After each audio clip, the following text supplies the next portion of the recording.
So hello everyone welcome back to my another blog. तो आपण मैंने निश्चय बहुत भल थे मुझे बहुत भलरे अच्छी। तो यहाँ गोटे जिनस देखो ये देख सुंदर लगुच ना। तो मुझे बसी मुझे एक्चुअली चिल्ली पनीर करी। तो से भाविली गोटे ब्लॉग करदे से मैंने देखा केमती कौन मुझे करुँची। तो चलतु देखिया भिडियोटा बेसी लंग करानी जेहेतु मु खाली चिल्ली पनीर गोटे ब्लॉग बनैबी तो ब्लॉगटा बेसी माने बड़ करानी। तो चलो देखिया केमती कौन करा एक्चुअली मु सब माने कटाकुटी सरी खाली जहाँ माने कराहब सब जिन प्रोसेस रे।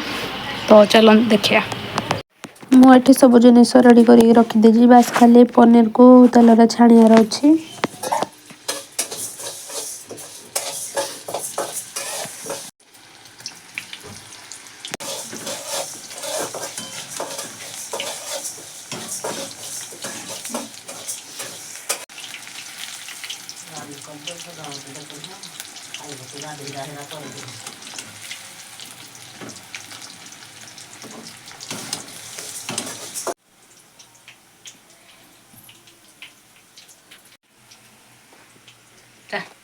मुझे पनीर को बहुत छोट छोट साइज रे काटी कौन मैंने ता भीतर अंश जमी क्रिस्पी रहा कंचा रेल रे।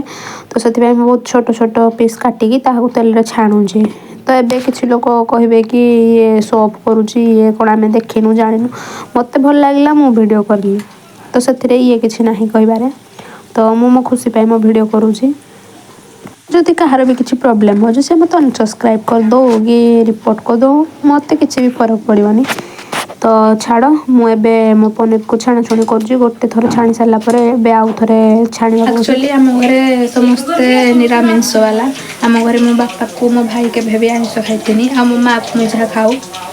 तो से समस्त जोड़ा डिमांड थाए पनीर चिल्ली पनीर तो सहीटा आज आम घर हो चलतु कर।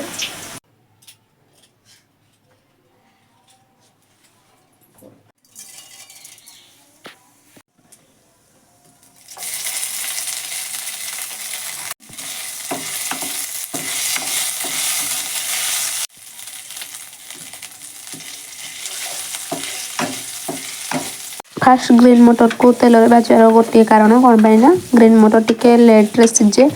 तो से फास्ट भाजिली कैप्सिकम देली कैप्सिकम भी टिके सीझा को डेरी लगे। तो जदि फास्ट आम प्याज देदेबा तो प्याज सीझिकी तार अवस्था खराब हो। तो से फास्ट ग्रीन मटर को कैप्सिकम भाजी सारापर नेक्स्ट प्याज देले से भलरे हुए।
फाइनाली आमर चिल्ली पनीर करिया सरीगला। तो एबे मु जीवी गाधीबी तापर आसी खिया हम तापर गोटे जगह को जीवार अच्छी। तो स्टे ट्यून देखि पार्थिबा लाइट भी लागुची एक्चुअली एटा पूरा अंधार घर रखले पूरा जना पड़ो लाइट टा पड़ किसी जना पड़नी पूरा अंधार पड़ो देख पार्थिबे एबे